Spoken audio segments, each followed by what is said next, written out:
first time, Tangie, it wasn't even like, I even thought of it as abuse. It's kind of like a shove, like, go sit down, girl, and kind of push me back. And I felt bad, and I was like, oh, so, you kind of, because you stunned.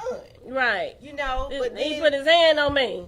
Yeah, but then it was like, well, it wasn't that bad. It was just a shove. And I felt like I had been aggravating him anyway, because I was, it was like, and my oldest son, dad, used to sell drugs.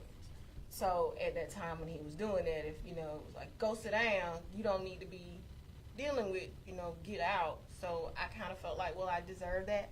And I know people who've been in those type of relationships, they'll understand when I say, well, sometimes we'll look at it and we'll think, well, we deserve that. Or we got what we deserve, so we kind of remain quiet and go sit down. So that first time, that's all it was. It was a shove.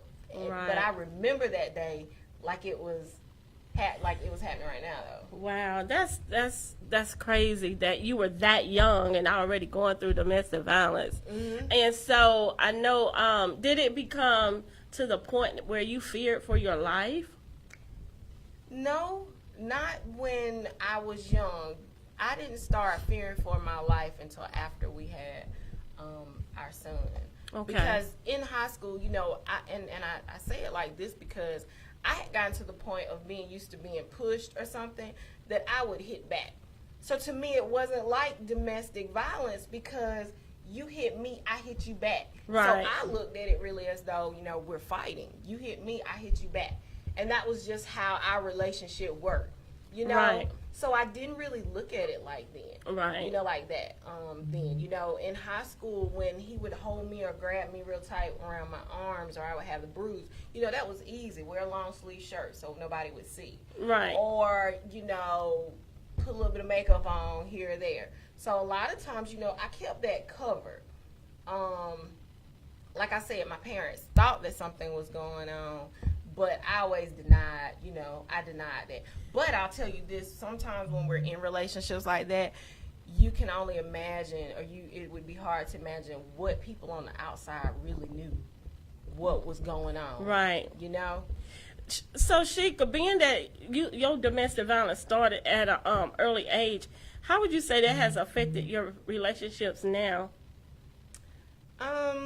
Afterwards, when I left and I got out of that abusive relationship, I was very, I put myself inside a box. I call it my glass box. It took my husband, like, breaking down glass. It was really being reserved, cautious. I had stayed by myself with my son. He was about 7 years old when we got married. Right. So it was that independence. I didn't need a man. I didn't want a man no more because they harm you. They get you going all crazy. There was all these things. They drink. So if there was anything that was any man that had any similarity to what he had, it was a no-go. Right. And I always found something in a man that was similar. Right. So everything was always a no-go. Right. So I was by myself. So what was it that you liked about this man? Oh, my gosh. He had green eyes. She said he had green eyes. When I first met him, I was like, oh, my God, he has green eyes. That was the first thing that attracted. And then he was really cool. We would hang out, all of us. It was a group of us. They shot ball. We would watch. You know how it was back then. Right. You were carefree. You'd be outside walking or talking and stuff. Right. And, yeah. So then going forward, you got away from him at the age of 22. You said 22. Mm-hmm. So how did you get away? Like, what did you do? Well, there had been break up, get back together, break up, get back together. This particular night, we had got into it, and he had been drinking really, really bad, and he pulled out, I'll never forget it, he pulled out his 9mm, and he laid it on the dresser. And the way that the bedroom was set up, you could see, like, the moonlight coming into there. Right. And he sat it down on that dresser, and I was standing, like, to the door, but he looked at me and he sat it down. And when I say it's a look, I'll never forget that look. Wow. So you knew you had to get out of that situation. Because he told me, because I had left and took our baby before, that we were the only family that he had. Right. And that I wasn't taking Darius or me, we weren't going anywhere. That if he Wow. could not have me, then no one would have me. Isn't that selfish? Like, Very. who gives people the authority or the audacity to feel like if I can't have you, nobody else is going to have you? It's terrible. It's that not only is it selfish, but I was an object. Right. You know, you didn't even look at me as a person. It was like I was yours, your object. Like you owned me. Right. So do you think that still affects you today some? No, I wouldn't say that it does. Because I had to go through a forgiveness process of him because, as you know, we have a child together. Right. So do y'all get along now? Believe it or not, and people think that's kind of weird and crazy, but we are civil. Oh, wow. And that was a job within itself as well. Right. A lot of growth. How does he get along with your husband? They really don't have any. I wouldn't say that they get along or they don't get along. Right. You know what I'm saying? They can be around each other. They've spoke, but no. I would love to hear from your husband on, and just to see, and I know he's not going to come on the camera, but just to see how he feel whenever he come around, knowing what he did to you, I would just love to hear from him. But I think that it's amazing that you were able to get out of that situation because so many women don't. And as I was stating before on another show, that women stay for various reasons, and it's easy for somebody looking in to say, oh, she could get out of that relationship, or she should do this, or she should do that, when it's not really that easy. It really is. Once you become a victim in that yourself, then you see how it really is. But if you've never gone through that, then you won't understand why that person stays. It could be out of fear. It could be that she may feel that if she does leave, that he's going to find her and kill her, or either he has like kept her isolated so long that she don't even know how to take care of herself. Well, I was told, if you go out there, then nobody else is going to want you. Yeah, so he diminished your self-esteem. Blew it out. Yeah, I had none. So, and it's true, like what you say. I was one of those people that said if it was me, I would not be in a situation like that. And then here I go. I became that statistic that I talked about. And for my reason for staying, it was, finances. Here I was a young parent trying to go to college, trying to work. I had a baby. I needed the financial support because we had a 2-household income. Now, how was I going to do all of that by myself? Yeah. And that's understandable. But go ahead, keep going. But other than that, when it was time to go through and make that decision that I'm going to leave, it was like now or never. When you put that gun and you said that's it, I prayed about that night and it was, I got to get out of here. And see, God had been opening, and don't think that was just that time. God had been opening doors for me previously, to get out.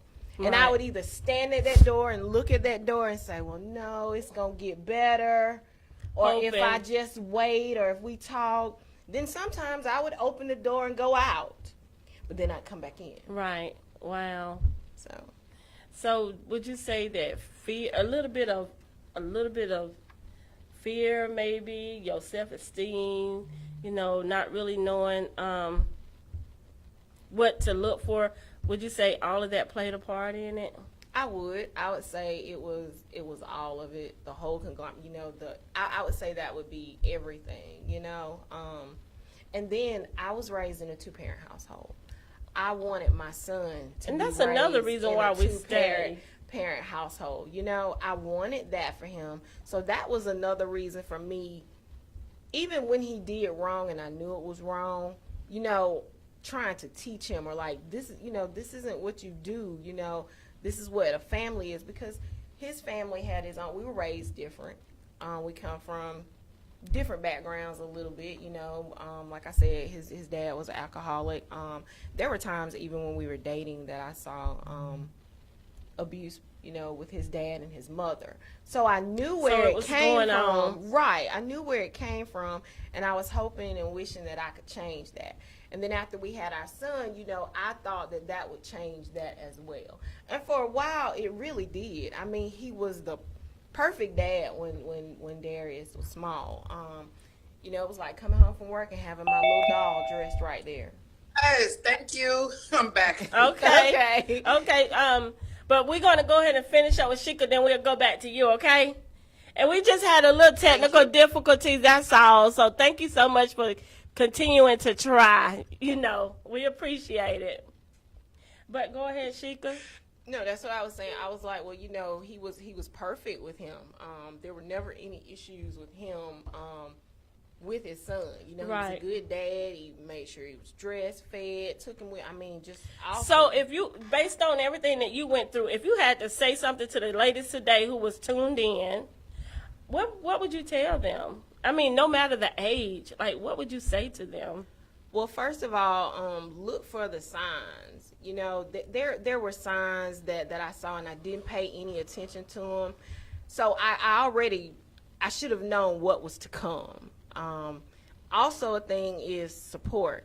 Telling someone, family and friends, because later on, what happened in my story. Right. If I had told more people when that happened to me, didn't nobody know where I was. Right. Wow. So, having the support system, letting people know, just like in the article that I wrote for Domestic Violence Awareness Month in the magazine, having a safety plan that is ready when you have to go, finances set back, important papers. If you're in that situation, get out. Right. Nothing is worth your life. We have children, we have family that love us and care for us. So, if that means bringing somebody else in to help you get out, then that's what you need to do. I mean, me and you are from South Carolina. We made it again this year in the top 5 of one of the states for domestic violence with coming to deaths. That's right. And we got to do better. So we really have to do better. Being scared, and I know what it's like to be scared, but I also know what it's like to want to live and to fight and to be out there. And that's worth more than anything, being there for your family, your children, and your friends who, if we let them know what's going on, you can't tell me that they're not going to support us. Well, you know what? That's why we do this show, Pain to Purpose, because so many women don't have an outlet to share what they have gone through. And I truly believe that once we begin to release the things that we have gone through, then we allow other women to become free of what they have gone through, and it also helps them as well. But I would just want to say, guys, that Sheikah, we're going to come back to you because you have an article in the book, in my magazine, that I want you to share with with our audience as well. But we're going to go back to Miss Samantha Wright, who was on with us earlier, and we just had a little technical difficulty, but she's back. So we're going to give her that opportunity to continue to share with us her story on domestic violence. So you can go ahead, Miss Samantha. Ooh. I am so flooded right now, but thank you, ladies. I'm back. My story started out when I was about, this is a long journey for me. About the age of, Lord Jesus, let me see. Because my daughter was born in 1987 and 1989. So I really had a long way of going. Let me see. I know, right? You'd be surprised. You'd be surprised. I'm telling you, this is stuff I never told anybody. So it's really like, I just kind of told it to myself to make sure that, I'm real good on remembering a lot of things, because I have so many things that really happened to me that people really can't understand that it actually was me that it happened to. And then even to this day, people come up to me and say, nah, not you. It couldn't have been you. Are you sure it was you? And you still get that. You know what I'm saying? You really still get that, because I'm a strong spirit, and you'd be surprised how powerful that people can become when they want to share their information. Right. I could say my longest situation was when, because I really shared with the sister last night that I have like 5 children, and she didn't even understand that I literally had my daughter kidnapped from me and a whole bunch of other stuff that I really didn't tell anybody, you know? And people, and it's sad that still in 2018, a lot of women are still going through this and not realizing that I'm that person that they mentor, and they literally mentor me, and I'm the one that said, damn, I really need you to understand what I've gone through, you know? So were you like in high school when it started? Were you out of school? Were you? I was out of high school. I literally started out in South Carolina. My mother's mother, my father, and I didn't have a parent growing up. Mm-hmm. My mother and father separated. I have an older sister, which is about 2 years older than me. And what she did was take us to South Carolina, which is in her hometown, which is supposed to be my grandmother. Mm-hmm. Now, my grandmother was very strong, didn't want to tolerate anything. So my aunt ended up taking on me and my sister. Mm-hmm. So from there, I really didn't have a mother and a father and, you know, that first generation to say, okay, what my mother has told me, what my mother has brought me up to be. I literally had my elders who raised me, which is still very good.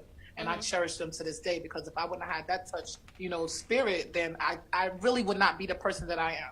So I was totally raised by my elders, my great grandmother, my aunt, my second cousins, and things like that. Mm-hmm. So with that, my mother was here in New York. She still lives in Manhattan. People just assume Manhattan is like you got to be rich, you got to have money to live where she lives, you know. Mm-hmm. And because, you know, everybody, especially in the South, once you come to New York, please God, girl, you rich. You know what I'm saying? You forgot your roots. You know, you don't visit your family, and I still get that from time to time. But me as a teenager, what happened was I came to New York like in the 8th grade, and I went to high school here, which is Norman Thomas High School, which is a secretarial high school. So I was really smart, you know. Mm-hmm. I was really smart. My sister went to an all-black school, which my mother appreciated that more than she appreciated and valued the time that I had with her. So they bonded way more than me. My mother spent time riding with her on the bus, taking her to school. I still had to travel by myself all the way across town. So it was just me, but I was a nerd. I was totally a nerd. I was into education. I know I can talk kind of fast, but you know how we speak. But I was totally a nerd. So I was more into books. I was more into school. I was more into, okay, I need to be that person that was a strong individual. But I was a secretarial major. So I could still type, I could read a book, you know, I can figure it out for you. But as far as relationships was concerned, I wasn't sexually active to be from the streets. You know how people say, oh, you book smart, but you're not street smart? I was that book smart, not street smart shit, you know? Yeah, I was sheltered too growing up. it was the books and the grades. You don't bring no C's or D's in home. This is an AB house, just it. So I totally get where you're coming from. So when people tried to really take advantage of me, it was all about I was more trusting than not trusting. But I'm a non-believer of words, and I don't believe everything you just throw up in my face. But I hooked up with the wrong person, thinking that I wanted to do for myself. Because again, I figured, I want girls. I don't want boys, you know, because I can follow along with girls. I can understand females. So I was always in that mindset of, listen, I want girls. I don't want no boys. Because boys, you got to follow them. You know, they get everybody pregnant. You don't know. Girls, you can follow them into the bathroom. You know, you know what they go through. You know, you can experience whatever problems they have. And I was just built on, I got a girl, you know? So I'm sorry. So you're walking us into, okay, your first relationship. Got you. Now, here's my story. Okay. I ended up, my second daughter, because I had the first, didn't work out with the first one. I had my own apartment. So at the age of 18, I had my own apartment. I had my own studio. I didn't team up with anybody. I wasn't married. But I figured, you know, okay, I can take care of my kid and I don't need to be worrying about child support. You know, I don't need to be worrying about who's going to be sleeping in, who's going to be sleeping over, things like that. I didn't have family or anything. So what I ended up doing was my second daughter, this was a real rough battle for me. My second daughter, I teamed up with an older dude. You know, he was a bit older. I was into more of I want an older guy, a little bit more secure. And that didn't work out, but my daughter is a true blessing for me. Men always end up cheating on you. New York is kind of fast, and it's totally fast. It's like totally a speed raceway, and you can forget it, you get lost in that. What ended up happening for me, because I'm going to speed this up for you ladies. What ended up happening for me was I was pregnant with my second daughter. He cheated. Every man want to cheat when you get pregnant. They want to see somebody else. So you always got that girlfriend that always think your man look cool, your man look cute, your man is all about you, and he's not with the chick that he's with. So what ended up happening was He found somebody when I was pregnant. Cheated. I had chicks coming to my door talking about, excuse me, I effed your man. Wow. I mean, literally knocking on the door like, oh, your man is with me. That's why he ain't with you. So what I did was I chose not to be home anymore. I left the house. I don't want no chicks knocking on my door talking about sleeping with nobody. That's just me. Now, was that man abusive? Yes, it was. For me, it was because, like I said, at the end of it, because I was a virgin before that, I wasn't that sexually active. I wasn't sleeping around. I wasn't going around. I didn't know, the chicks on the block who got the back in those days, everybody had money. And let's be real clear, I dated a drug dealer. I thought it was fast money. I thought it was good money. And I thought it would be able to pay my bills because, times are rough. It was all of the above. Yeah. So, you know what I mean? Like, you just think like, okay, the money is at the door. I get it dropped off and you can go ahead about your business.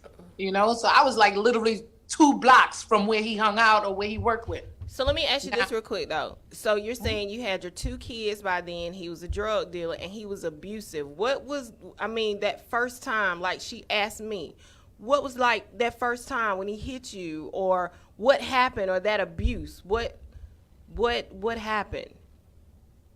The first time was when I caught him cheating. I literally went through his pockets. I found numbers. I found pictures. I used to walk to the store. He worked with his family, so it was like a family thing. His uncle, his aunts, and it was a big family business. So it was really rough for me to just go out there on the block to hang with the dudes on the corner. It was really like his uncles, his cousins, and it was a family business. And he was well guarded. So it's like he had an evening shift. Like he worked from 6 to 12. 6 p.m. to 12 at midnight, and that was it. So it was like a 6-hour shift. It was all around the family. And when I got hit, I stayed in the house. So I had like a little black eye, or, I didn't have no busted lip, but I'm just saying my mouth is kind of reckless there. So how many times after that, Samantha, did he put his hands on you?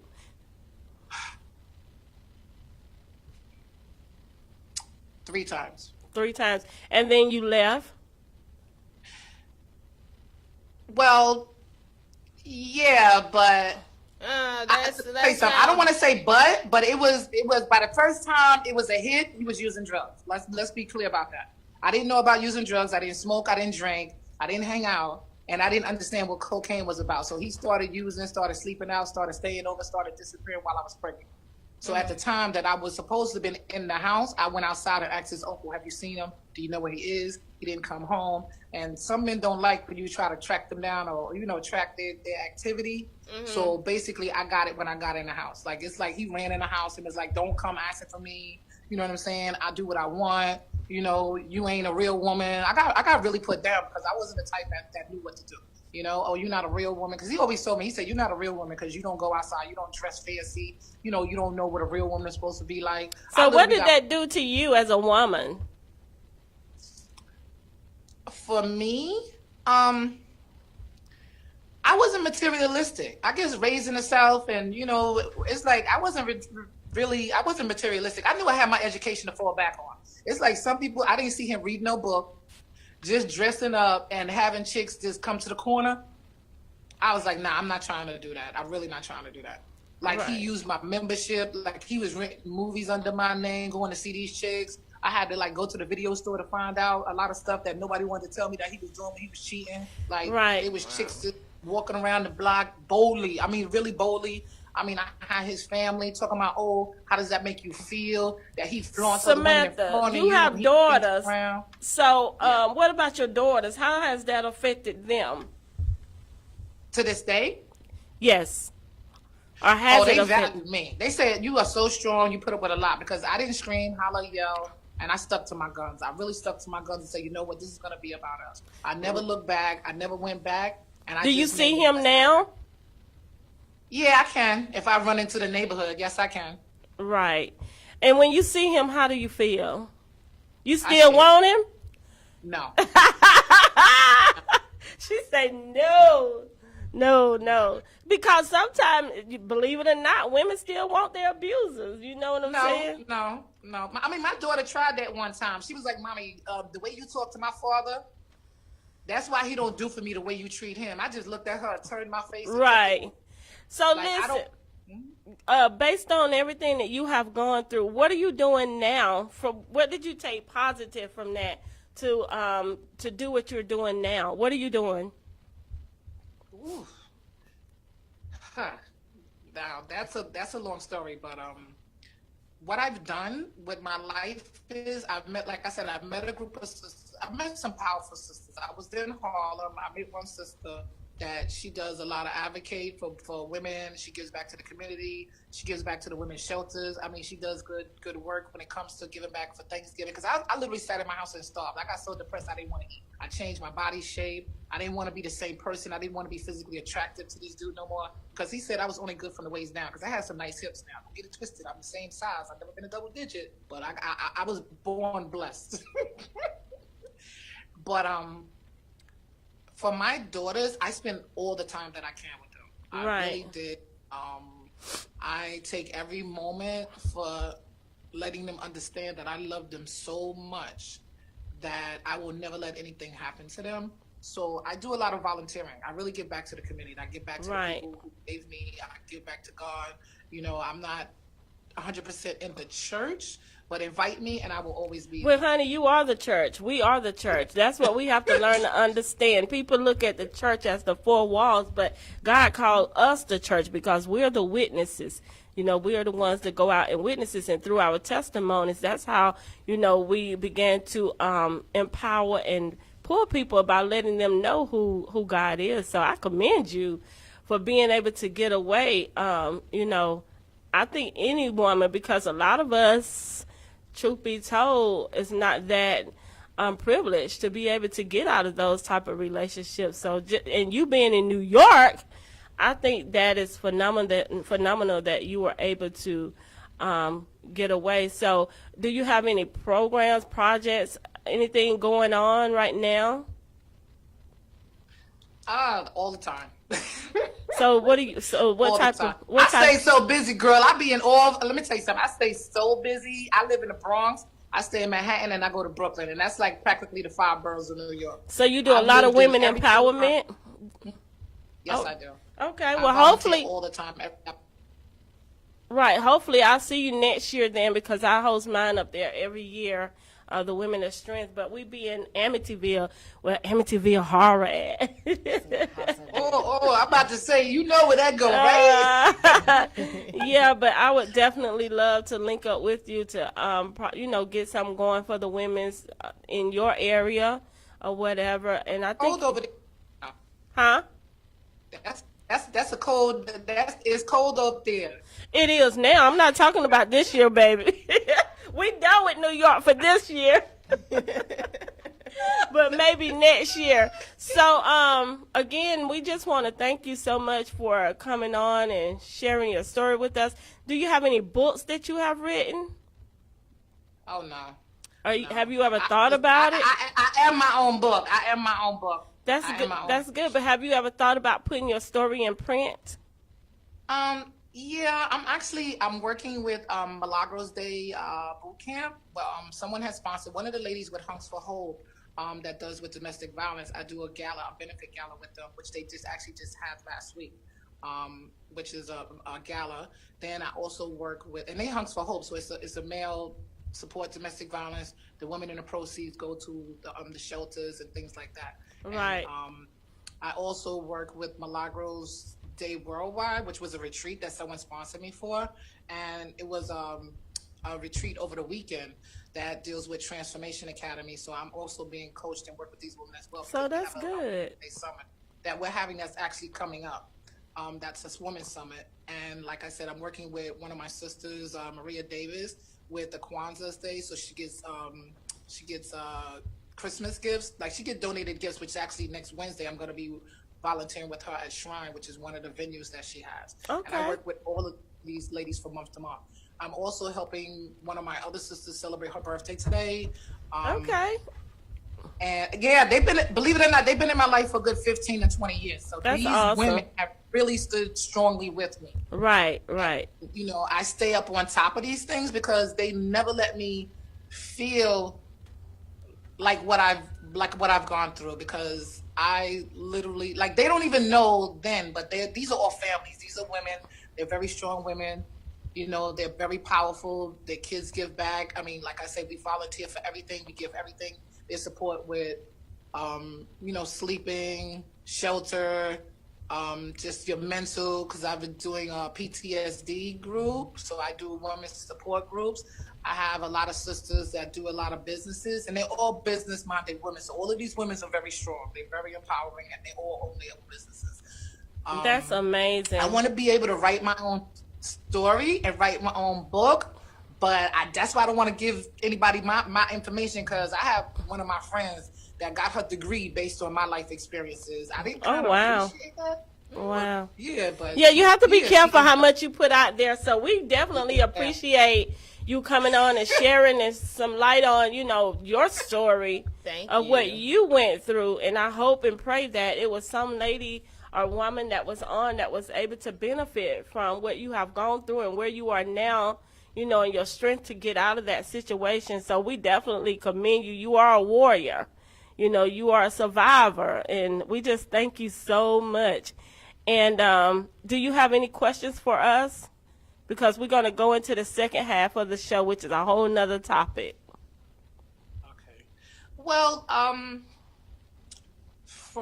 now this is pain to purpose, but I'm real, like I heard your story, but what got you into wanting to help other women besides what you've already said? Like, what have gotten you to get to the, like, I got referred to you from a friend of mine, Ivy, which I totally trust her. And through Ivy, she asked me to do this piece for you. So I just went, I trusted her. I 100% trusted her to say, okay, this is my time. This is my moment. Right. But, you know, what got you into wanting to say, this is what I'm going to do? Well, pretty much the same thing that Sheikah has said, that you have said, just going through, you know, being told that you wasn't going to amount to anything. You know, I grew up poor. I'm not going to lie. My family was poor, honey. And we didn't have nothing, and I just remember people saying that I wasn't gonna amount to nothing. And then, you know, you grow up trying to fit in because everybody has planted these negative seeds in you, so you start doing stuff that you know you don't have no business doing, trying to fit into a circle that God ain't called you into. And growing up, when I was growing up, I just did any and everything I wanted to do that I was big and bad enough to do. And my daddy whooped me, and I went back and did it even better. I know that's right? We all took that time, right? And so I had my first daughter at the age of 17. I was 16 when I was pregnant, and her father was 29. And that was the finest man that walked the face of this earth. And then I ended up dropping out of high school, so I didn't have no degree, and I was living in the projects. And, honey, just like everybody else, I was by that mailbox on the first of the month, waiting on my food stamps and my welfare check. And it was just so much. And then I ended up getting with this guy who supposedly had loved me and all 5 of my children. But, you know, he had a hidden agenda. And one of them was he was a drug addict, and I didn't know it, and he hid it for years from me. And everybody knew that he was doing these drugs, and I didn't know because I didn't do those things. I never was a drinker, smoker, drug user, nothing like that. And so my children's father was the one who told me that he was doing drugs, and I told him he was lying. He just wanted me back. But come to find out, when I confronted him, I said, you smoking drugs? And he was like, I smoke Judy flies. So I don't know what no Judy fly is. Like, what is a Judy fly? And so he said that it was marijuana laced with cocaine. And so it seemed like after I found out his secrets, everything it didn't matter no more. And we were laying in the bed one day, and next thing I know, I had a big swole black eye. And from there, it just kept getting worse and worse and worse and worse until it came to the point where I was afraid to even open my mouth, because if I knew if I said something, I would be beat. If I didn't say something, I would be beat. I remember driving down the road being beat with my kids in the car. Honey, he went and had a baby on me with this girl he said was his cousin. And he stole my checkbook, and honey, him and her and the baby went on a shopping spree. And guess who went to jail? Cause wasn't no money in the bank. I ended up going to jail for fraudulent checks that I did not write. And I mean, he just sent me through so much. And I just began to pray, Samantha. I prayed, and I mean, I prayed hard because at that time my children were small. And I was just asking God to remove this man out of my life. My self-esteem was shot. You know what I'm saying? I didn't know how to dress, honey. I was tore up. You hear me? But that's how he wanted me. And I prayed, and eventually, this is not good, but it was good for me. He ended up going to prison for 10 years for armed robbery. And when he went to prison, now get this, I was a police officer going through this. I was a police officer in South Carolina, and I was going through this, and I was afraid to even tell my coworkers, my colleagues, what I was going through. But they seen the black eyes, But if I didn't say nothing, they didn't get involved with it. Yeah. And he ended up going to prison, and when he went to prison, I lost everything because he was over my money. You know what I'm saying? I couldn't have no money. And we ended up losing the house, and my children and I went and moved into this barn behind a friend's house where they store their lawnmower and different stuff like that. They moved all of that out, and we moved into that barn, and we stayed in that little shed for about a few months. It was a bed, a kerosene heater, a couch, and we ran power from my friend's house to that house. And I knew I had to make a change. He was gone. I wanted to make sure he was gone. I was kind of scared. And I began to apply for housing, and I was able to purchase an acre of land and a mobile home with an acre of land. And my children and I moved there. And then when I moved there, I was like, you know what, I got to be an inspiration to my children. So I went back to school at the age of 30, and I got my GED. And then I went on, and that was the first time I spoke in front of a multitude of people, because they was like, you are so intelligent. Like, you have an amazing story here. You are a police officer, going through this stuff and whatever. So I spoke. I was the, what you call it? Valedictorian. Yeah, that right there, what she said. Of my class. And then it just started from there. I was bitten by the bug.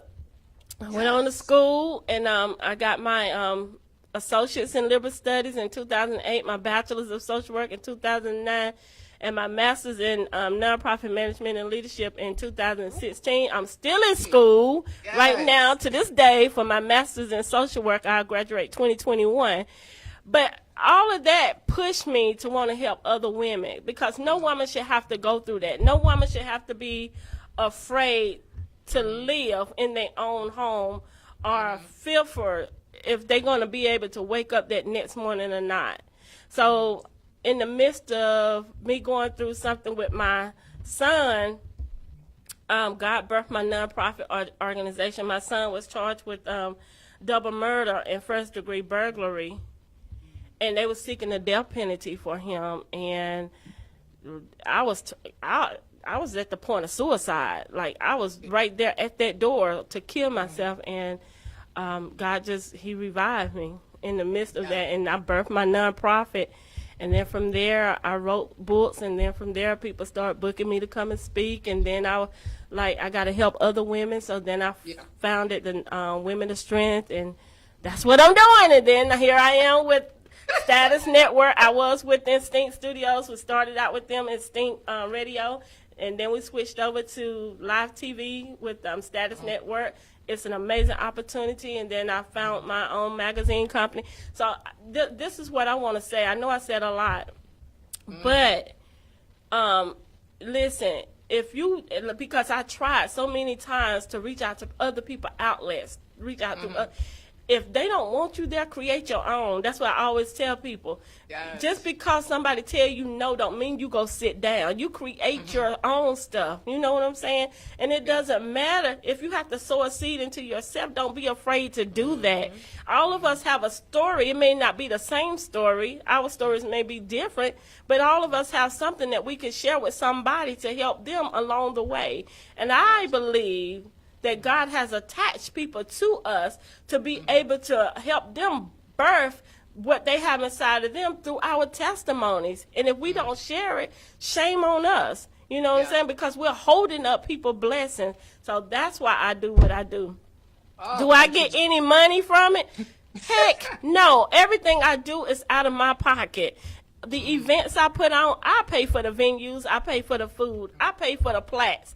I pay for everything out of pocket. If somebody sow a seed, good. If they don't, I can't wait on nobody else because this is my ministry. This is what God gave me. So I can't wait on people to help me. You know what I'm saying? I thank God for Sheikah because she came on with me on Status Network, and so we share this platform. But, hey, don't be afraid to sow into your own ministry because you sowing seeds, and those seeds got to grow, baby. I'm trying to get like Jack, the manager. Right. I'm trying to go to Spain. You know what I'm saying? And Dubai and all of that. Yeah. We're trying to get like Jack. Only place I'd have been is Hollywood, maybe 3 times. California. I'm trying to get to Spain and Dubai and Italy and Rome. And Right? I want to go over there and be so that I can talk like this too. You know. Well, I know I'm going to be right there with you, sis. I'm going to be right there. I'm going to be right there with you. Jackson, that ain't how they do it over there. But listen, Samantha, we really and truly appreciate you. We really do. We really do. And I hope that you allow me to publish you in the magazine to share your story as well. Whenever you're ready, don't be pushed, but whenever you're ready. All right. And I'm ready. I've been writing a lot of journals and things, and I really want to tell everybody what I've gone through because I've met so many people, even on the college campus. I've been working with I work with NSLS because I had joined that, which is the National Society of Leadership and Success, and I ended up being an SNT, which is Success Network Coordinator, and I had to actually empower people to just get a scholarship and just to get them inducted into the society. So I was chosen for that position. Okay. Where I create everybody's short-term goals, long-term goals, and just to inspire other people. And I did very well. We were very successful in our first year. That's good. We made the top of the list, and I made sure I put my best foot forward to speak on everybody on an individual basis. That's awesome. Feel like I was above anybody. I was competing against anyone, and it just felt so natural that I know I can do this job, And I go to school for web design, which is communication design, but I'm sponsored. Go on, girl. So I'm going to be, trust me, I'm going to be meeting y'all. I'm going to be doing some broadcasting. Okay, that's awesome. Yeah. And listen, I got to get that book writing, though. I got to get that book writing, Yeah, you got to do that. You have to do that. And listen, I'm always in New York. My brother live in Astoria, Queens. So and I hung out in the Bronx once too. I think it was maybe a year ago. I was up there with this guy who was sort of my promoter. But he took me to the Bronx, and I was terrified because I had heard so much about the Bronx, honey. I was scared. I was scared. I was looking around like this. Look, in about 3 weeks, I'm going to be moving back to Brooklyn, so let's get real clear.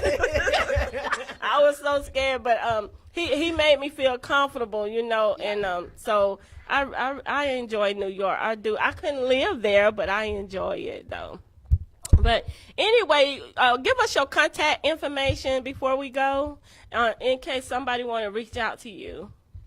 Wow. Well, I had legally changed my name to my middle name, so it's a little bit, like I say, it's Cardiel, because I had a name change order through the judge and through an order of protection. Okay. So a lot of people don't even realize that my name is Cardiel SWright@gmail.com. That sound like what that's.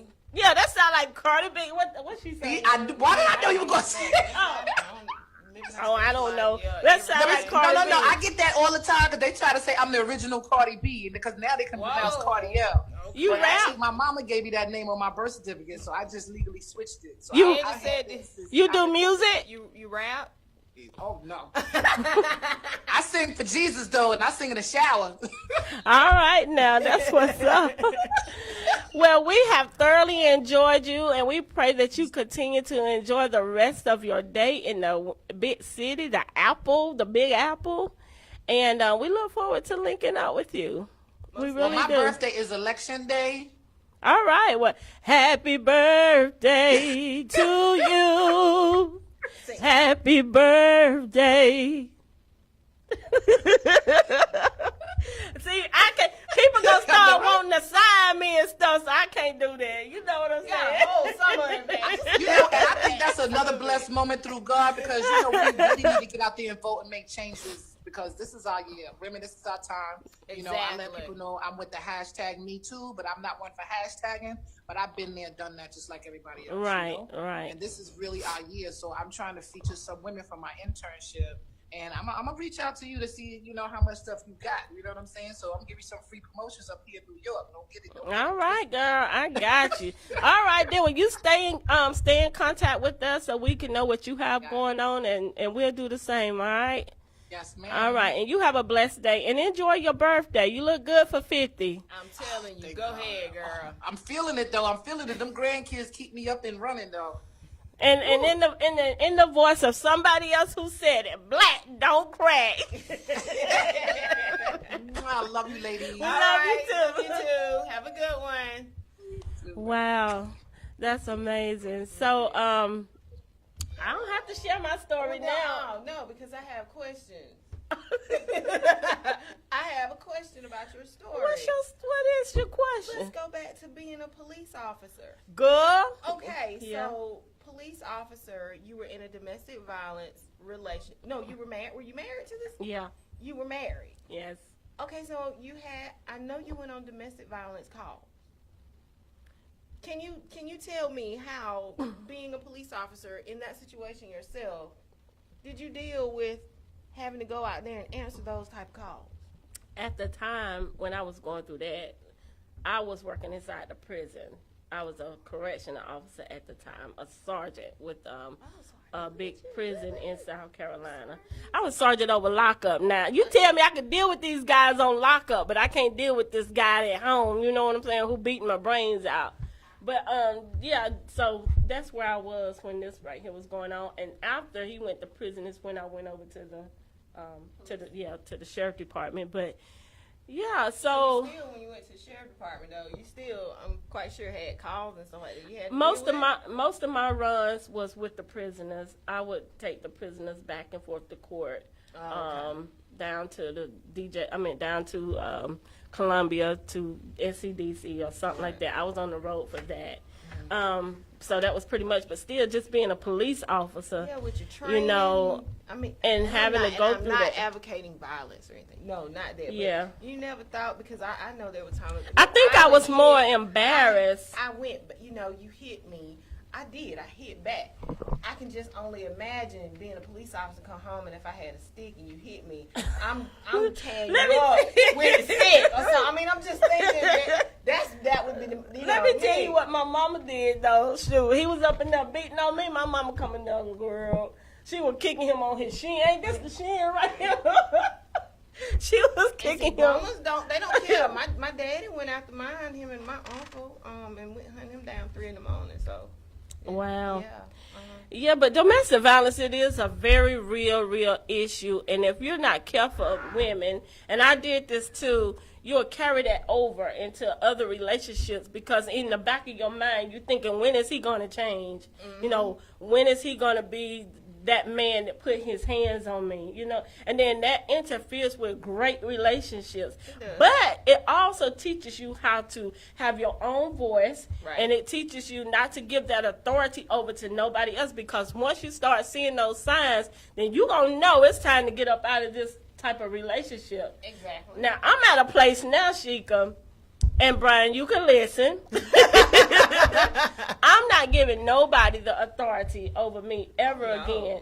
I understand men say women be submissive, but you got to give me something to be submissive to. Exactly.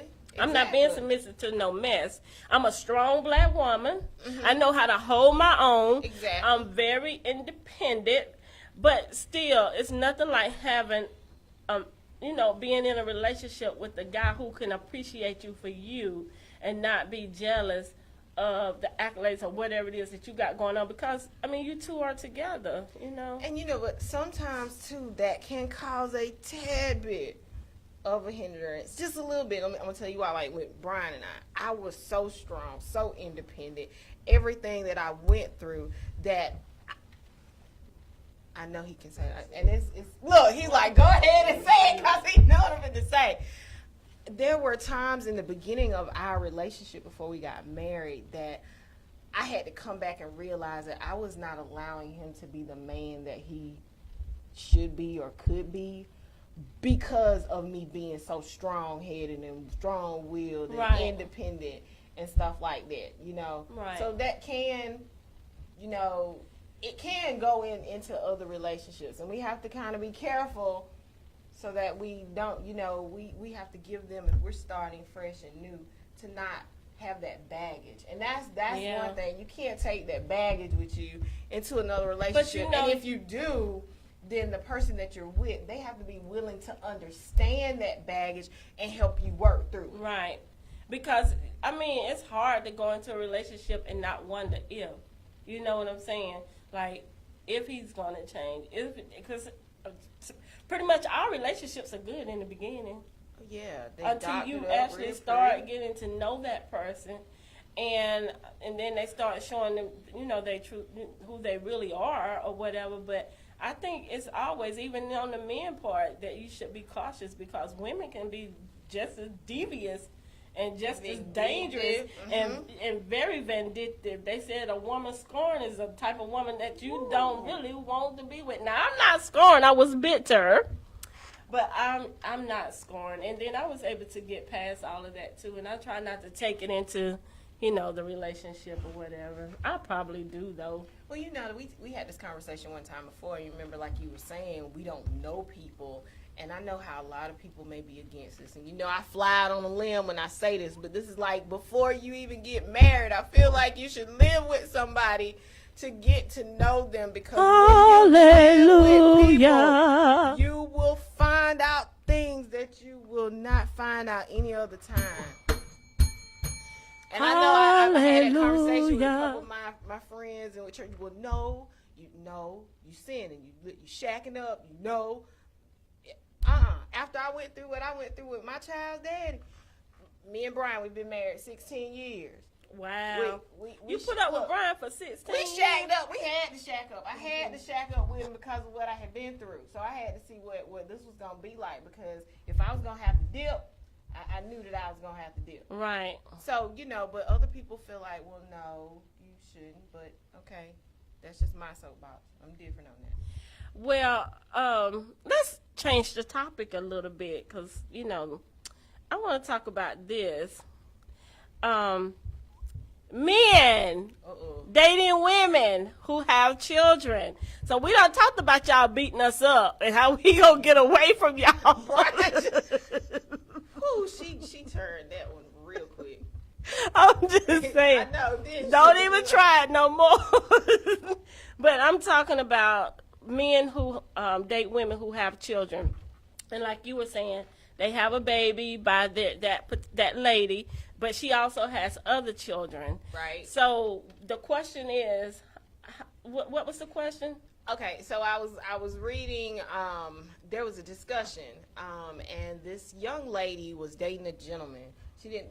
One of them had children, but the one that me and you were talking about was the fact that he was giving her money for his child, and she had 2 other children who had other fathers, and she was expecting, because he spent more time with his daughter and gave to his daughter, that he should do for the other 2 girls as well, because those other 2 girls, her other 2 daughters, you know, they felt left out. Like, he would go and pick up his child and want to take her to a fun day, a park, pizza and stuff like that. Right. And they, you know, their fathers weren't doing that. And she was feeling like, well, because they're young, that's their sister, that he should. Mm-hmm. And his response was no.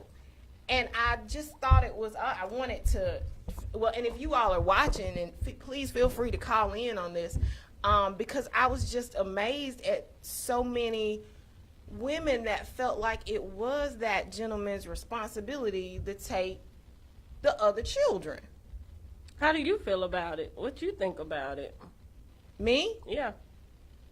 No, I don't think it is his responsibility. That kind of touches home for Brian and I, from a sense, where we, and if he'll talk, I'll let him tell his own story. But, you know, And Jack, it'd be great to get your opinion on that. I mean, we can't help. I mean, we as adults, we made these adult decisions and we brought these children in the world.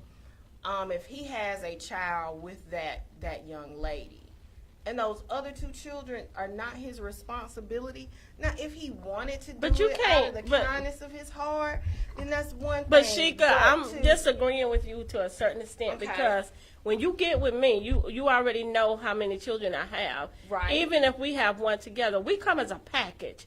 You're not going to make any of my children feel less than just because you're taking care of one. If you can't, I'm sorry, if we are together, then you accepted me. Okay. Okay. No, in that situation, no, they weren't together. No. She just wanted him to come. They were just like dating. Right. Just they were dating, and he,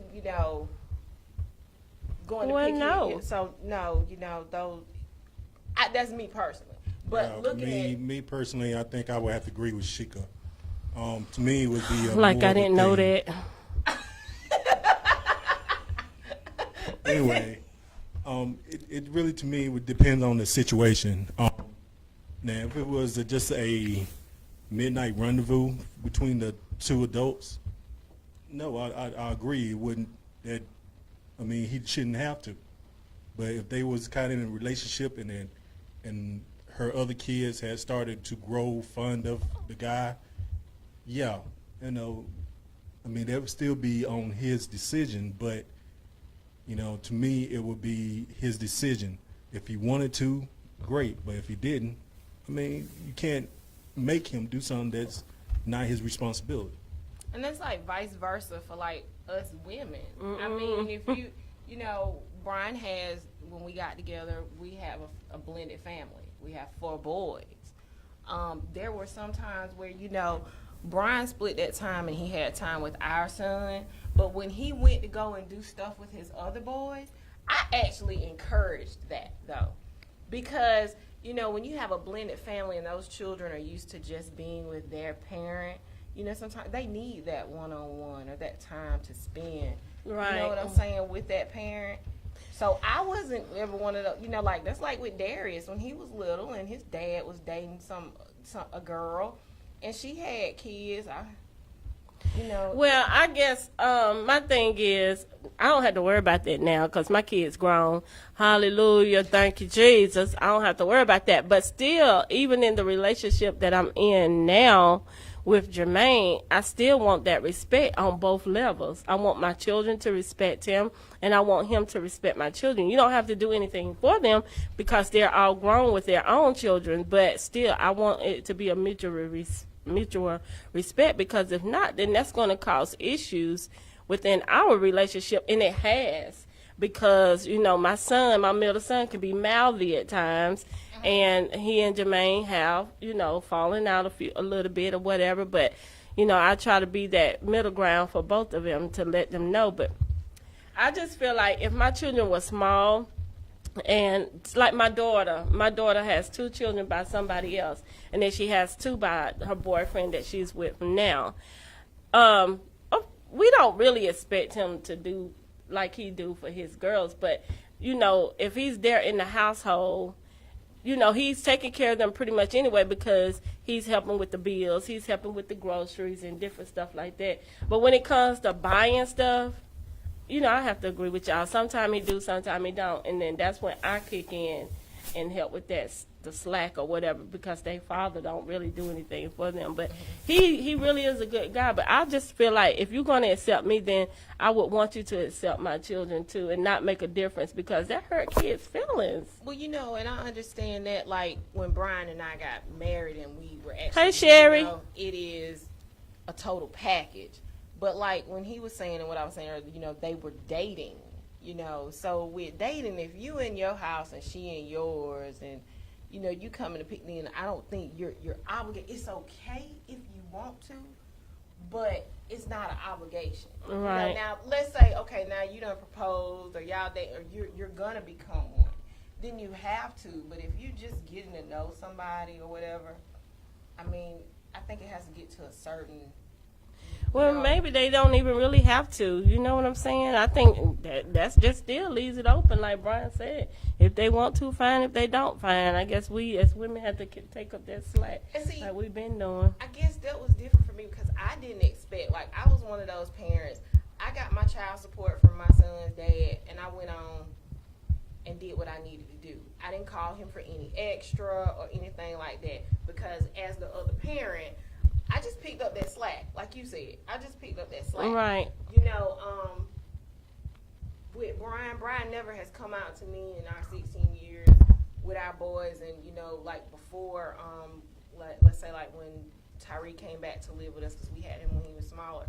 But when they were younger and they stayed with their mom, Sheikah, you need to do this or you need to do that or I expect you to do this. Brian was always, I thank you for whatever it is that you do. And you know, those boys had, you know, big Christmases. You know, my parents actually said I wouldn't. So let me ask you this then, since we on this topic. How about this? You got 2 other children, or you have other children like you and Brian have now, and would you let Brian come in and whoop your other children? Oh, okay. So discipline. Oh, we had that conversation, and it was like, if you living in the house, well, yeah, you have every right. Now I know some people don't agree with that. I don't. But, okay. So let me tell you. Now we have To a certain extent, I don't. Okay, but how do you expect a child to stay in a home and you draw that division where that child is not going to give him that respect? Well, the if thing, you know that child can't discipline him when he's in that wrong. well, the thing of it is, it has to, like, it just goes back to respect, because you can be in a relationship with a guy who loves the ground you walk on but can't stand your child. Then he ain't touching my child. But see, that's But what if that, you know, this guy is, you know, if he's doing the right thing, you know what I'm saying? You trust him, he trusts you, and you know, he's trying to do the right thing. I mean, that's understandable, but if you had, like, for instance, I was dating this guy, and I know he loved me. I knew he loved me, you know what I'm saying?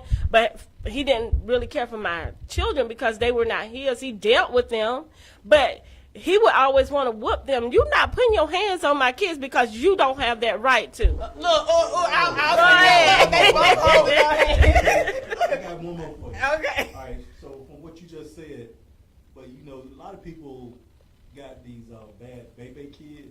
Oh, my kids weren't bad. But you know what I'm saying, maybe not yours, but there are baby kids out there.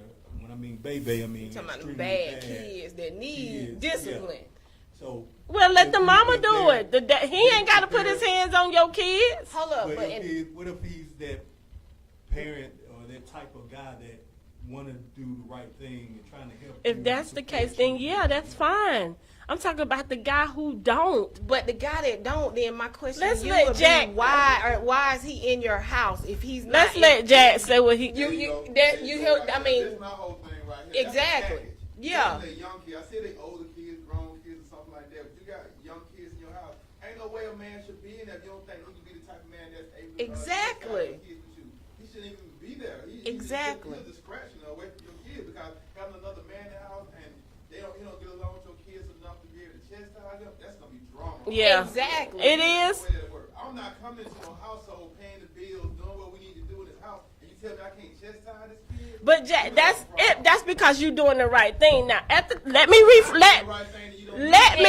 let me put this out here, y'all. I was young, and no, he was not helping me. I was I was doing all the bills, paying all the bills. He would get his check. He may give me something. He may not give me something. You know what I'm saying? He did what he wanted to do, but he still did. Like when me and him went out, he didn't want my kids to go. If they did something that he didn't like, then he thought he was going to whoop them. No, you're not going to whoop them because you are not contributing to.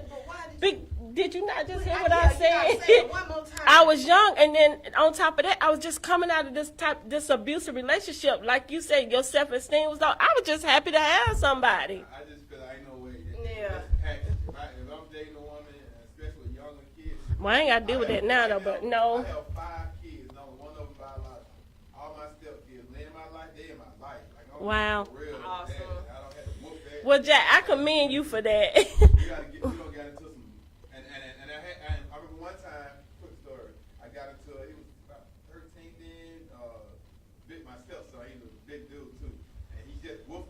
one day. So of course I took him in that room and I beat his. I'm talking about no belt. I beat. I ain't hit him in the face, but I real shot, beat him, beat his ass. And I told him go call your dad. Cause his dad is about 300 pounds. Wow. What we gonna do? We gonna do it. Came, you know, so I'm ready for whatever. Cause I pay the bills around here. His daddy came with the play. I ain't had no problem. Dad came on Y'all time. double team that child. But coming from that stance, yeah, like Brian was saying, if the man is doing what he's supposed to do, like him and Jess, fine.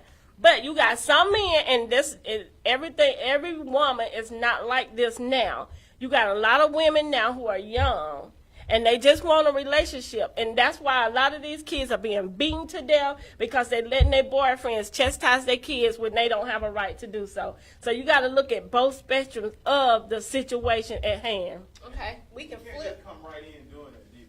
Ain't no man just come here to Right. and start putting his hands in the kids. Right. They take years of we together, we getting married, we engaged. Right. We really together. Now. Well, it would have took a miracle for him to Well, change. see, the flip So side of that, when Brian and I got together and started dating his child's mom, and we actually had gotten custody of his son, wanted him to be able to come to the house, but me not tell him nothing. I couldn't tell this child what to do. If this child was in my give me house, your face. How did you look? Give me the face. Look, you know I had a face. Brian to give you the face because you know it was real simple, and I wasn't trying to be ugly. If a child, you tell me a child come into my house where I pay bills, and I can't tell him what to do. I told this to Brian, and he'll tell you right there, sitting right there. He don't need to come to my house. He ain't coming to my house. And these are conversations. I mean that. Brian and these are things that we had to work through. Right. So, guys, listen, this is what we're talking about, and we want y'all input. So, please call in 470-251-4343. 470-251-4343.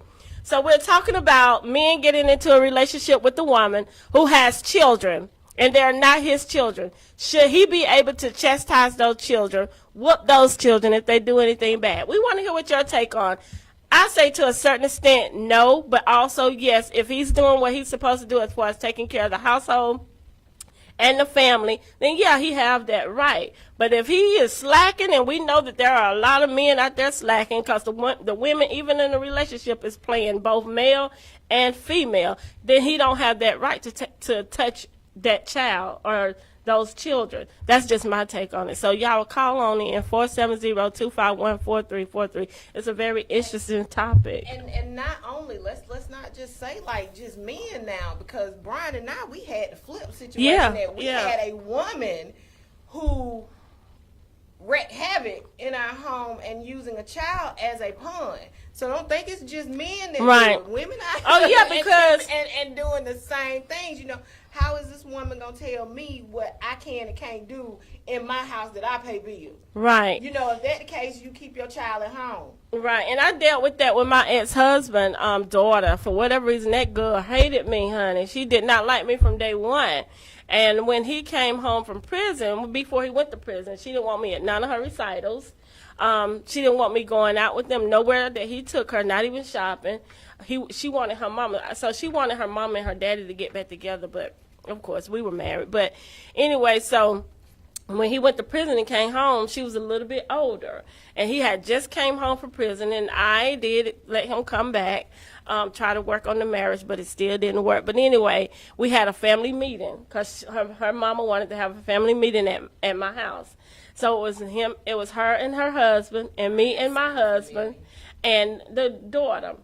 So we was talking, and she wanted, whenever we would go shopping, because he just got home from prison, I would buy her stuff because she needed clothes. So I would buy her clothes and stuff, everything she needed.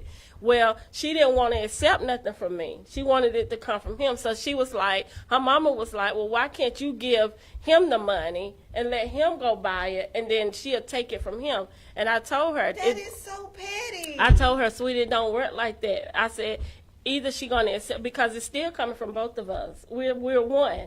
So no matter if I buy the clothes or he buy the clothes are still coming from both of us. I've been like, well, thank you. But this is what they did, girl. They left the house, and then the daughter called back. She had to be about 15, 16. She called back, F you B, I don't want nothing from you. I want you to leave my daddy alone. You and your retarded son, and this and that. And I told her, I said, sweetie, I'm not gonna say nothing to you because you're a child. Right. But you know, put your mama on the phone, and she got something to say to me, but I'm not going to talk to you. Then her mama got on the phone. You don't be talking to my daughter, B. I'll come over there and whoop your A. I could tell you was scared of me sitting in your house. You need to be worried about you and your sick, retarded son that's going to die. Yeah. What? I said all of that went from me, From clothes. Y'all wanted me to give him the money to buy the clothes. Where in the word? Yeah. I said, but well, you know what? You can say what you want to say. My son taken care of. You know, he's not wanted for nothing, and he's very smart because he's smarter than you not to be even acting like this. You know what I'm saying? Mm-hmm. So you can say what you want to say about him, but you didn't say it here in my house. You left my house when you said it, but now when she see me, oh, I love you. I guess because me and him ain't together no more. I'm like, girl, please go on somewhere. So yeah, I dealt with that too. Okay. Mm-hmm. Yeah, it's just it's a tricky situation, you know. Jack, you had to deal with any of that? Huh? Yeah. Oh, Okay. Thank you for calling Pain and Purpose. Who we have the pleasure of speaking with? This is Tangi. Yes, my name is Yolanda. How are you? hi, Yolanda. Hello there. How are you? I'm good. I would like to comment on your topic today. Go right ahead. Okay, my intake on it is that the man do not have the right to punish the child. I don't think so. Ha! I think I got somebody that agree with me. Oh, okay. Okay, go ahead. because I think that if he see the child doing something wrong or need punishing, he should talk to the mother or vice versa. Yes. You know, and let the mother handle it. Okay, so okay, go ahead, Jack. So Jack. how long is that supposed to go on? We meet the child 3, 4 years old. We meet the other child 10, 11. How long is it supposed to go on? I mean, I never supposed to get the chest out of this kid that I feed. Well, maybe no, I don't think so. I think you should let the mother know what you think she should do, or talk to her about it and let her handle that. All right, So let me ask you this: how long you think that should go on? The whole time the child is growing up, till he's up and grown and outside the house, or a year or two? Or? Well, like when they become teenagers, if push come to shove, and if y'all get into it, you know, there's just something that's happening, because you know how teenagers, they hormones all over the place. But you can't start trying to chastise a teenager at teenage age. Yeah, they already gone. 5, 6, 7 years. My mom always told you, don't touch me. You can't touch me. You know you can't touch me. You can't chastise me. Acting the fool, talk to you smart and all that, because they know you can't touch them.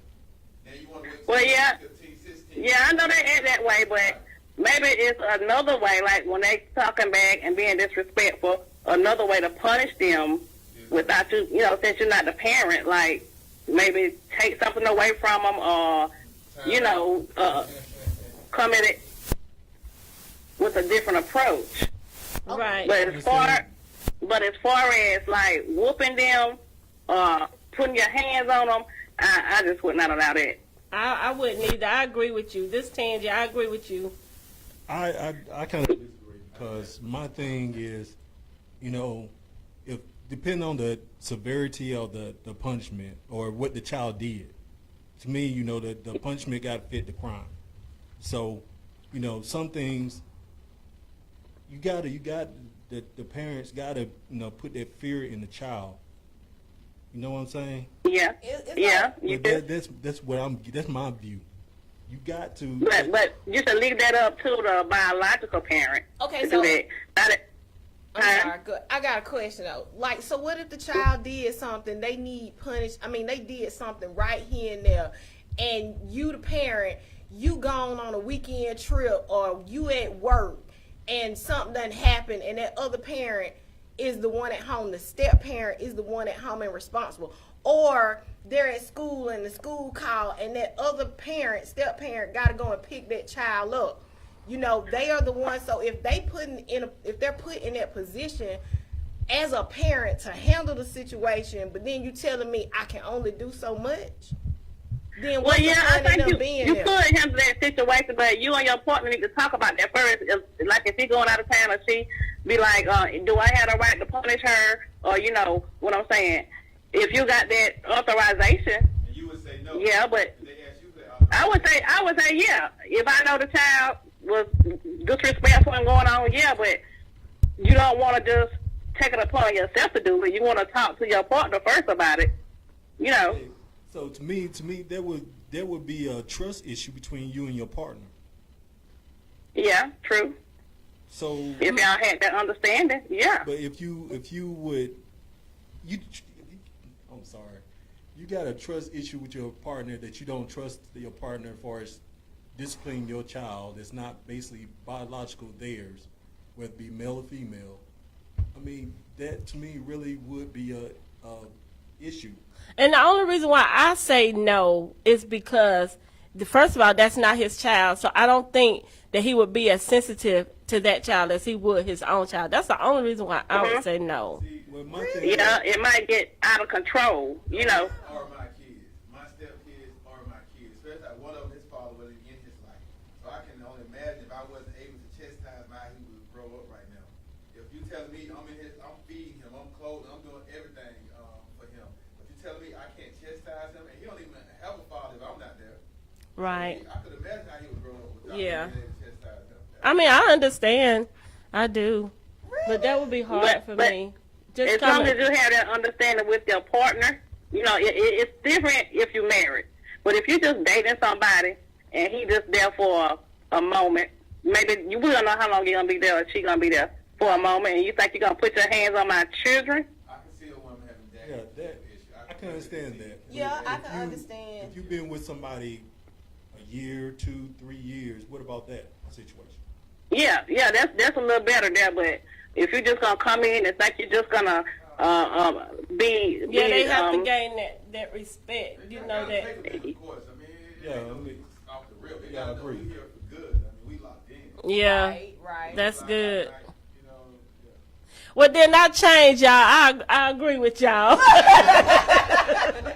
And you Because we had a situation here in my town recently where the stepdad, he wasn't even a biological father. He beat the baby so bad that the baby died, and he was 2 years old. See, that's what I was talking about right there. But You have all types see- of crazy stories that happen, stuff like that. The biological child, I mean, a parent do something like to that. their own body, yeah. It's See, it's then sad. again, you got to look at who you dating too. Yeah. You got to understand and have a understanding and know who you are dating and putting your child around. And I agree with that too, because you know, and I hate to say it like this, but with us, I'm sorry, with us, you know, a lot of us, and with I done got so comfortable in our conversation. I'm like, we at home now talking. Look, I know we done got into a good one. I'm at home chilling. You know, we sit up here and I see a lot of women, because you know I go out and I talk, and with facilitating and workshops, that we're so easy to leave our kids with these men that we had known but for a minute, and you know, now that's an issue, and that comes from us though. You don't leave your kids with any and everybody and somebody you just met, you know, like Exactly. the situation that you were talking about in your town. And I think I know this, Yolanda, you from my hometown. Yes, I am. Okay. Yes. I'm good. How are you? I'm good. I'm good. Thank you for calling. Yes. Like that situation you were talking about, you know, we moved and I read about it.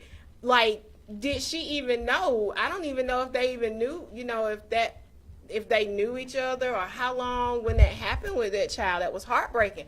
But you know, you see it a lot on the news and everywhere. You know, mom went to work and come back home and find, you know, the baby unconscious or something. And, you know, and they out there trying to work, you know, and then that brings a whole nother subject to me. Why? I guess you just have to, like Why we y'all sitting said. around letting them stay at home, keeping babies, and why they ain't working? Why? You know, that's a whole nother Exactly. conversation. We have to build that rapport for real, though, and we have to allow them to build. And if it's not a good fit, then, you know, for real, he needs to go because it's going to be an issue. I feel like if when a woman looking for a man, she got small kids, she got to look for that man not only for her, but for the That's right. That's right. Yeah. And not only are the kids being beaten, they being molested. Oh, wow. You know. And yeah, and then And too, I- that's why I say no too, because see, I was molested by one of my mom boyfriends. Well, he didn't, you know, penetrate me with his penis, but he did with his fingers. I was only 6 years old, you know, and I remember it up to this day, and that has followed me over into my adulthood. You know what I'm saying? So a lot of stuff go into play where I feel like the way I feel. Okay, you know and what I'm saying? I can Like, understand I was that. he was on the back. My mom was in the middle. I was in the front. I shouldn't have never been in the bed with them anyway. But when I woke up, I was in the middle. He was in the back. My mom was in the front, and he was using his fingers to penetrate me at the age of 6 years old. And this is a man that my mama was dating. You know what I'm saying? You So- told, right? no, I didn't tell till I was 18 years old when I told my sister, because all those years that bothered me, but I couldn't never tell my mom. But I broke down and I told my sister because that was baggage and it was still hurting me, you know, so I had to find a release from it. And even to this day, it still bothers me and it affects me too, you know, in that area because of what was done to me. How long was your mom with the dude before that and after that? I'm pretty sure a good bit, you know, but back then, my mom used to drink. So it's in my book. I feel like if she hadn't have been drinking, it wouldn't have never happened because she didn't play no games. But because, you know, at that time she was drinking, she didn't know, you know.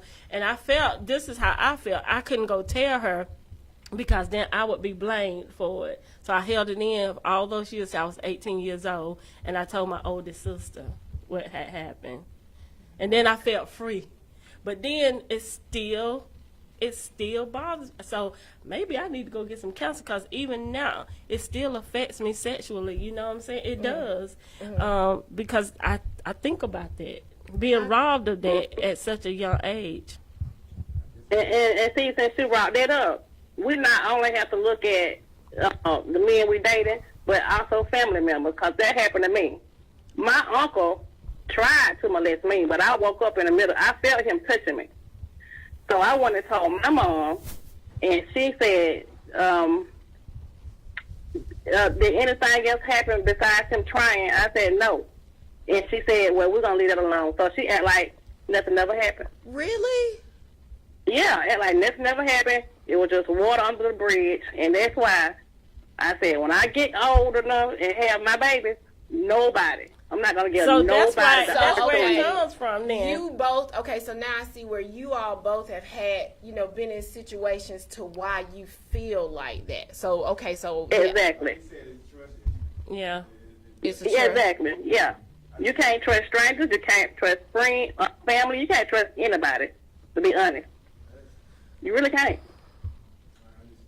Okay, so we got other calls calling in. Thank you so much, Yolanda, for calling in. You have been great, and you brought out some stuff that I ain't never shared with nobody. Never, ever, ever. And I pray that my mama don't kill me. Because let me just put this out there. She do not drink at all. She has been free of drinking for over 25 years. She is an amazing, God-fearing woman that I love. Awesome. Well, like you said, we thank you for calling, and you continue to watch the show, and we're here every third Saturday of the month from 10 to 12, okay? I will. I just want to let you know that I love the show, and I will continue to watch. All right, thanks. Thank you. Okay, this lady said she been trying to get in. Oh, okay. She said, I'm waiting on y'all to answer my call. Okay. I got the but anyway, so that's why I feel the way I feel. I can't chastise Adam. I can't chastise him. We ain't agree. And that's how. Well, see, like I said, me and Brian went through that. His oldest son, she was like, "No, you ain't," and I did. Brian, he can't. Go ahead. Hey, thank you for calling in to Pain the Purpose TV show. This is Tangi. Hey, Tansy, how you doing? Hey, who is this? Hey. This is Chef JJ. Oh, hey, lady, how you doing? I'm blessed. I'm blessed. So you want to speak on the topic? Yes, I was wanting to speak on the topic of what y'all was talking about when y'all was saying, should the man be allowed to chastise the child? I think that there should be some kind of agreement between the husband and the wife. Right. And also it should be some kind of co-parenting with the child, either mother or father. Because I've been in situations where, I can kind of understand when you was telling the story about the young girl, not saying that, this was per se going on with, just your stepdaughter or anything like that. But I was in a situation where, basically I had a stepmother, and it was like every time, my father broke up with her, she didn't want to have anything to do with me or my siblings, but then, every time they got back together, then she wanted to have something to do with us. And I just kind of felt like that, it was playing with my heart. So sometimes we also have to look at, what the child is going through and how they feeling. Right. Oh, I agree. So let me ask you this. Did that affect you in the way you did with your children when you dated, or are your children y'all still together? Well, me and my children's father, we're not still together, but we have learned to co-parent. And I like to communicate. Even with his new girlfriend, I want to know everything about her, because I want to know who this person is that's being around my child, and, how they are playing a leadership role in my child's life. Right. And that's important. And since she said that, being that you were not Tariq's mom, or either when you let Darius go somewhere, how would you feel about another woman chastising Darius? Well, and I know this is going to sound strange, and I guess I'm just different, because even when Brian and I, dating and got married, let me do with Darius, my son, first. This is what I told his dad. I didn't need to sit down with her. I didn't need to talk to her. I didn't need to know everything about her, because when you come and pick up Darius, I leave Darius in your possession. You have come and picked up Darius, and you are Darius's father.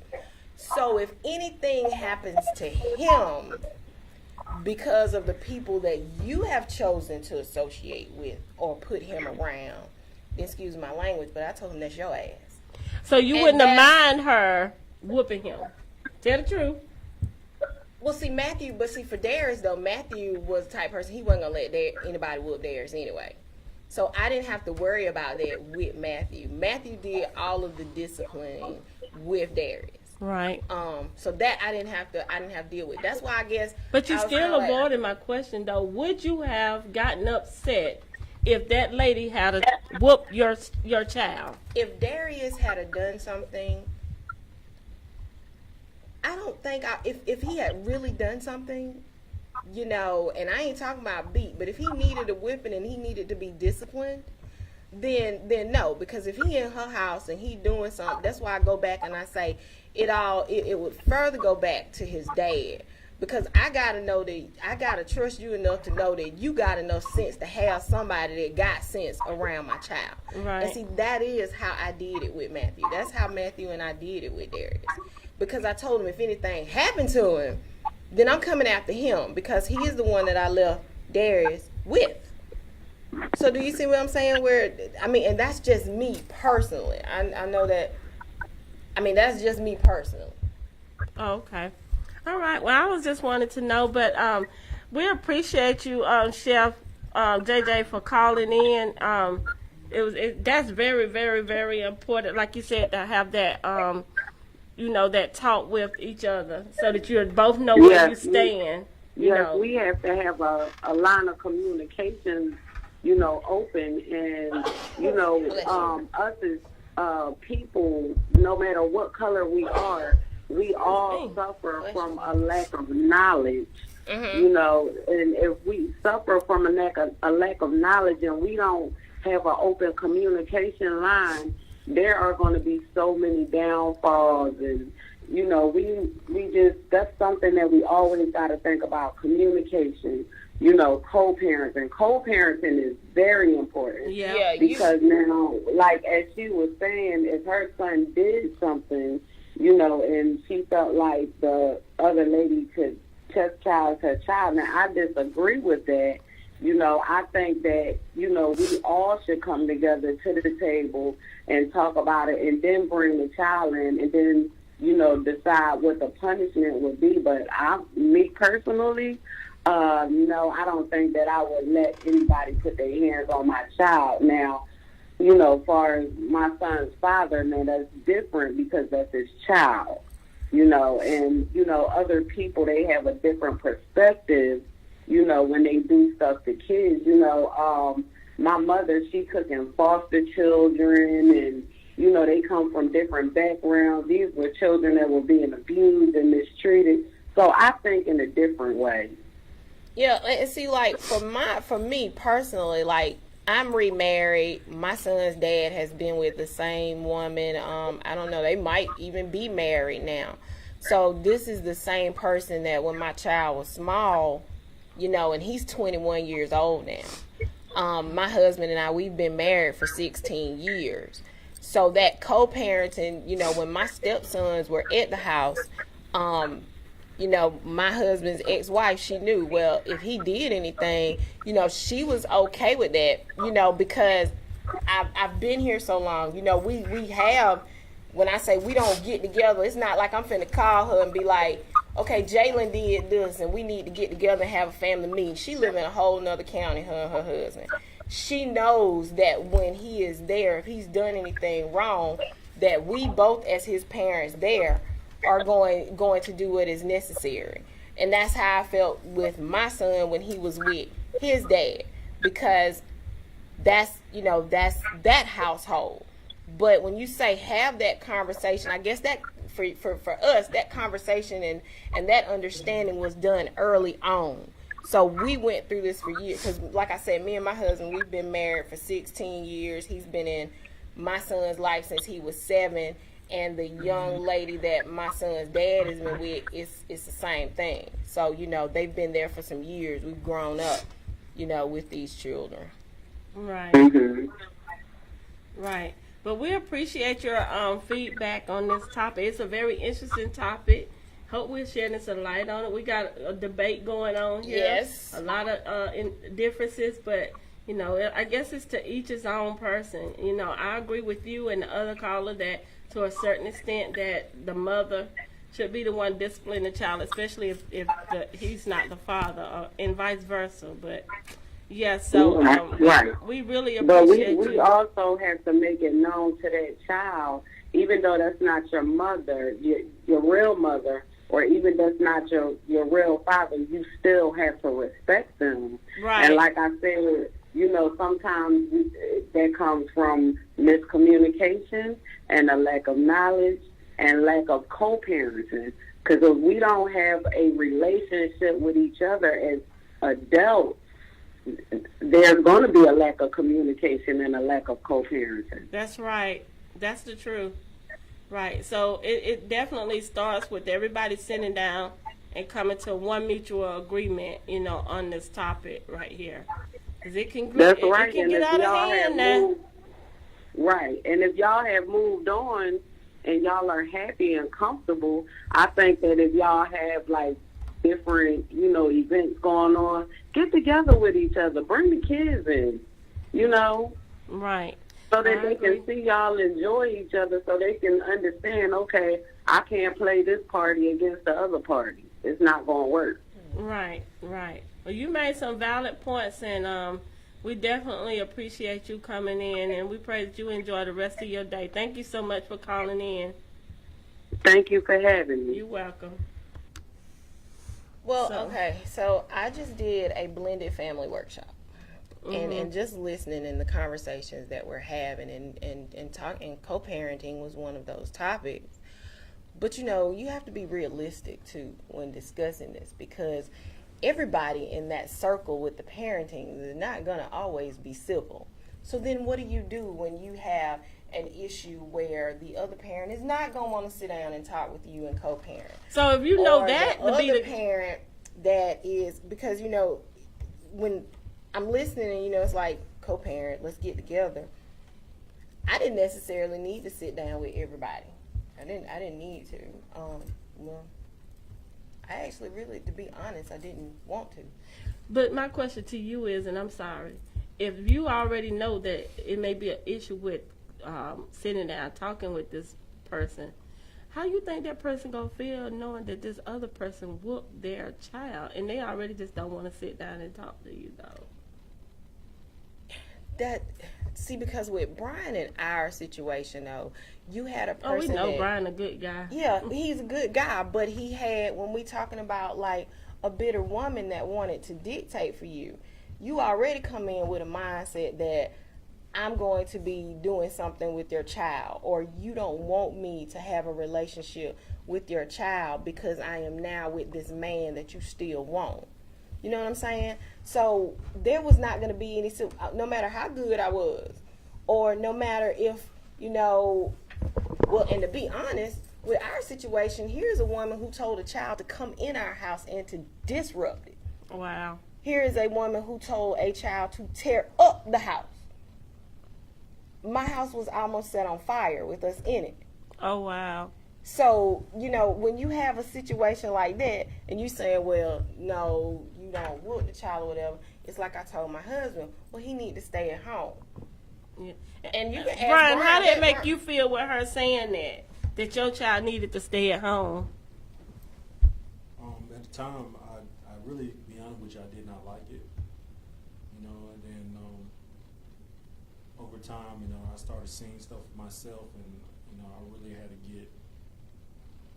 kind of put my foot down with my son. Right. So. Did that bring any type of confusion between you and Sheikah? She was in my ear telling me things, but until I really sat down and I really started paying a lot of things more attention, I really didn't see a lot that she was saying. But right. once I did take the time and actually started looking at stuff and dealing with stuff myself, then I really started seeing a lot of things that she was saying. Right. And so her telling him not to come to the house was okay with you, even though that was your son? I mean, I didn't like it, but I had to, I think I had to finally come to the conclusion of, if he's going to act like this, he don't need to come to my house. Right. Okay. So y'all were on the same page then. Well, that's good. All right. Okay, so our time is winding down. This has been a good topic. I think we need to keep this going for next month too, girl. Get some more input from other people, because this is a serious topic, and I'm glad that you thought about, bringing that up.